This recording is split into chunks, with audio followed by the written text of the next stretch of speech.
Saat kita merenungkan firman Tuhan, maka roh kita mencari petunjuk dari Tuhan Bapa kita. Saat kita merenungkan firman Tuhan, saat itulah frekuensi hati kita terhubung dengan frekuensi hati Tuhan, sumber kehidupan, jalan dan kebenaran yang sejati. Dan petunjuk yang didapat roh kita dari kebenaran firman Tuhan akan mengajar kita, menyatakan kesalahan kita, memperbaiki kelakuan kita, dan mendidik kita dalam kebenaran.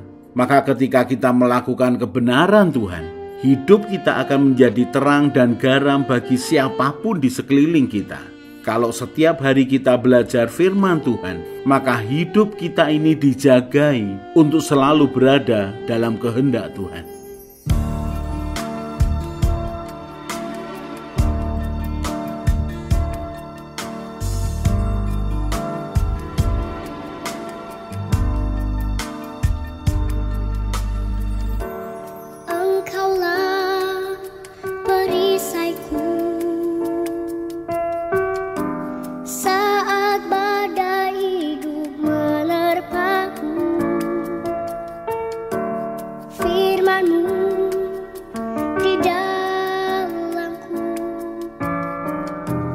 Pulihkan jiwaku, ku kan berdiri di tengah badai dengan kekuatan yang Kau berikan.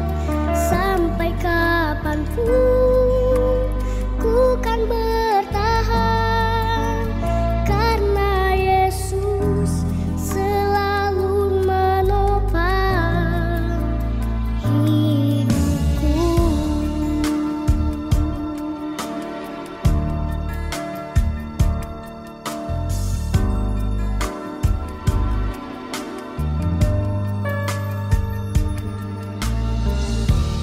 Engkaulah perisaiku saat badai hidup menerpaku. Firman-Mu di dalamku, pulihkan jiwaku, bukan berdiri di tengah badai dengan kekuatan yang Kau berikan. Sampai kapanpun ku kan bertahan, karena Yesus selalu menopang hidupku. Bukan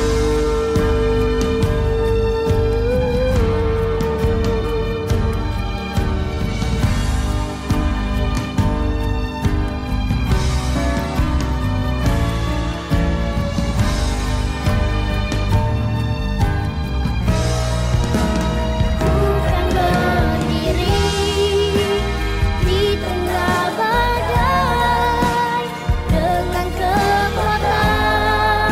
kekuatan yang Kau berikan. Sampai kapanpun ku kan bertahan, karena Yesus selalu menopang. Ku kan berdiri di tengah badai dengan kekuatan yang Kau berikan. Sampai kapanpun ku kan bertahan, karena Yesus selalu menopang. Karena Yesus selalu menopang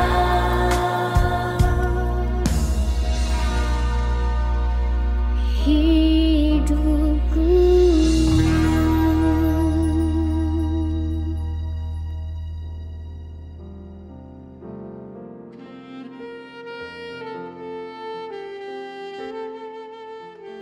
Lukas 13 ayat 23-24. Dan ada seorang yang berkata kepadanya, Tuhan, Sedikit sajakah orang yang diselamatkan? Jawab Yesus kepada orang-orang di situ, "Berjuanglah untuk masuk melalui pintu yang sesak itu, sebab aku berkata kepadamu, banyak orang akan berusaha untuk masuk, tetapi tidak akan dapat."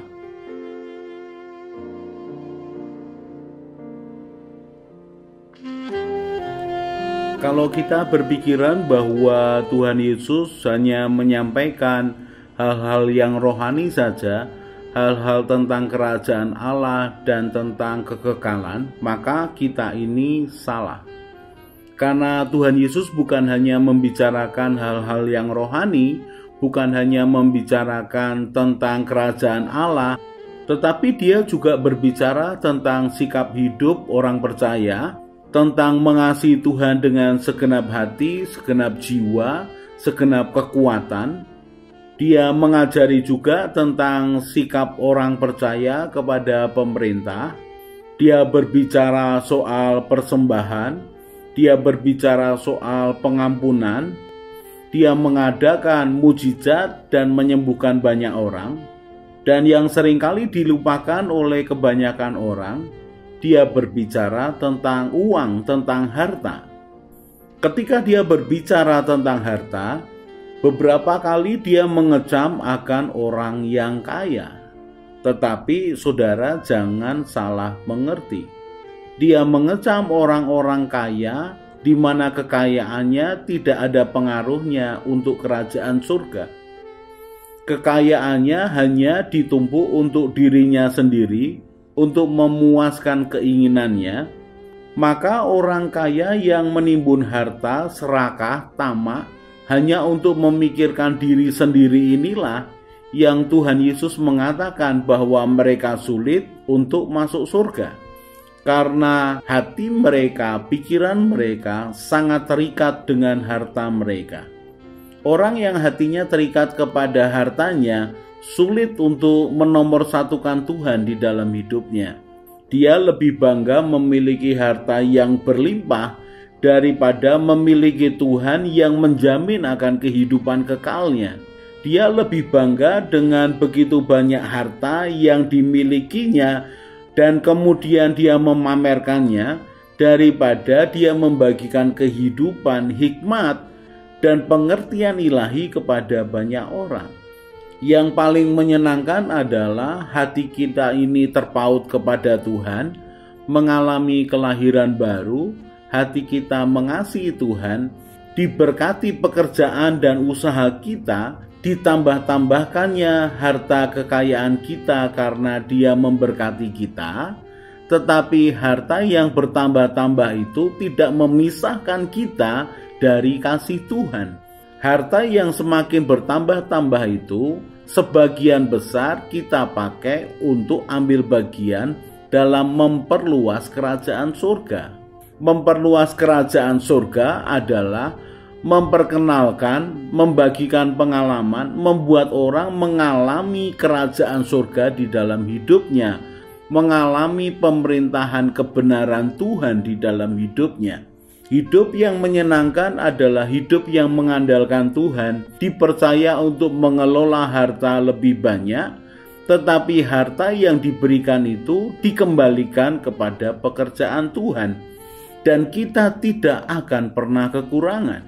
Karena hati kita sudah limpah dengan ucapan syukur, kita mengucap syukur untuk apapun yang kita sudah terima dari Tuhan. Penambahan harta benda adalah penambahan kepercayaan. Kita tidak khawatir akan hidup ini bukan karena kita berlimpah harta, tetapi kita ini tidak khawatir akan hidup ini karena kita memiliki Tuhan yang menjamin hidup, pekerjaan, dan usaha kita. Lukas pasal yang ke-12 ayat yang ke-15 mulai.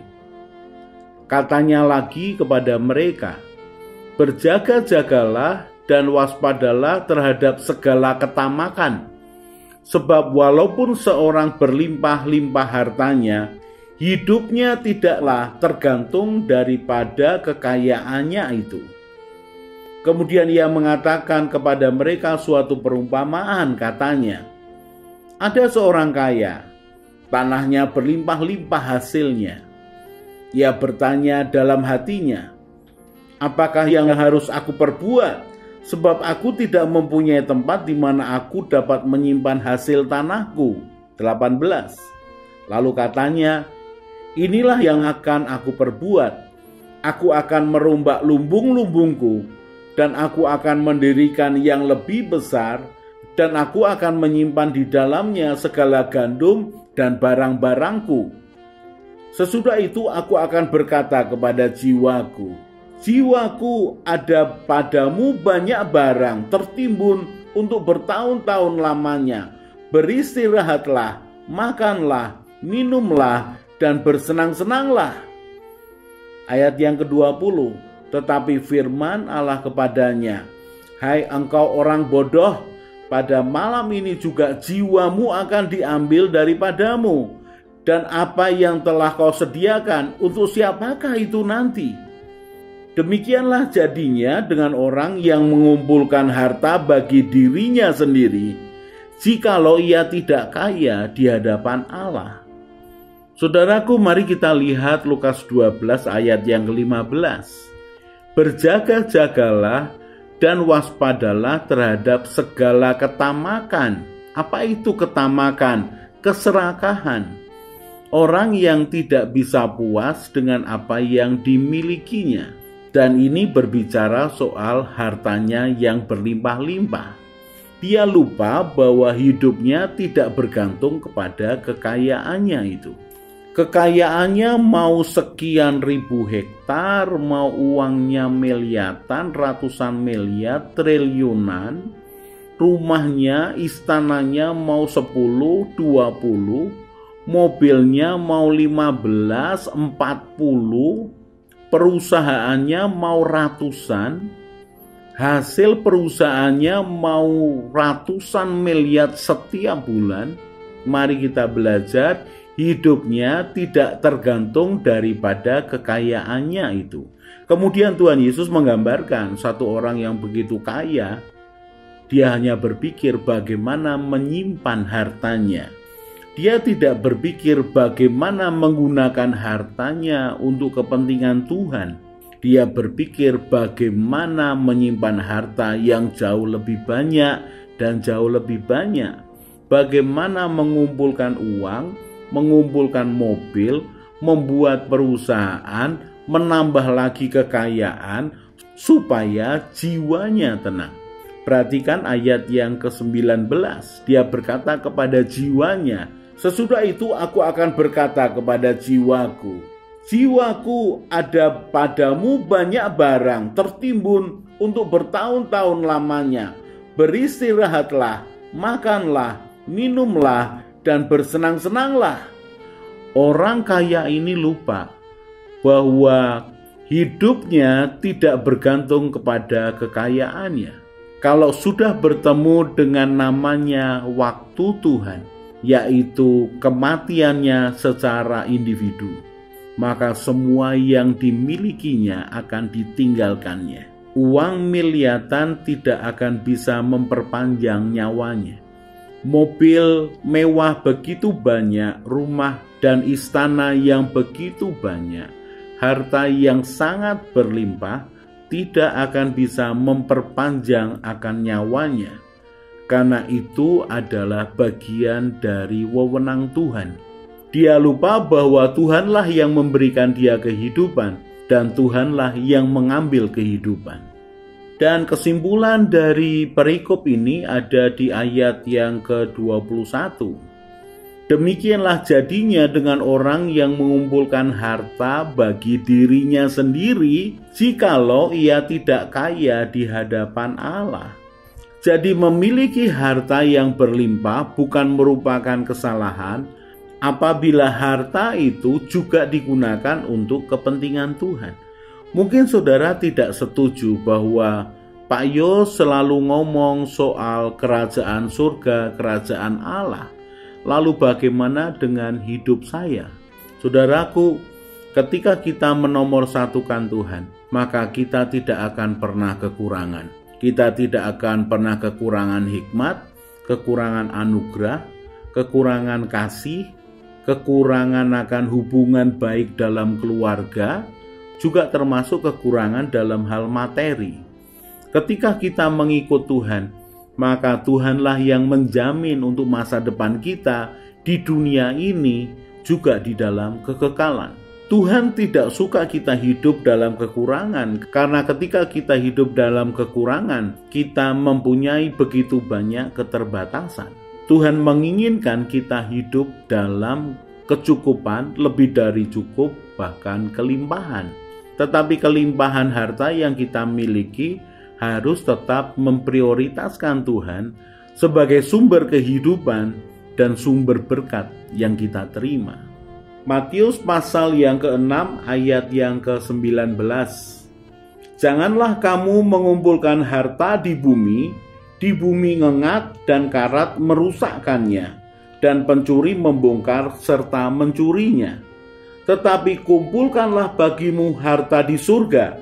Di surga ngengat dan karat tidak merusakkannya, dan pencuri tidak membongkar serta mencurinya. Karena di mana hartamu berada, di situ juga hatimu berada. Saudaraku, mari kita perhatikan hidup kita sendiri. Bagaimana kita mengatur akan keuangan kita? Apakah kita ini memprioritaskan Tuhan atau memprioritaskan kepentingan kita sendiri? Apakah kita mengambil bagian dalam pekerjaan Tuhan untuk memperluas kerajaannya, atau kita menimbun barang untuk kepentingan kita sendiri? Apakah kita menyimpan harta di surga atau kita menyimpan harta di bumi?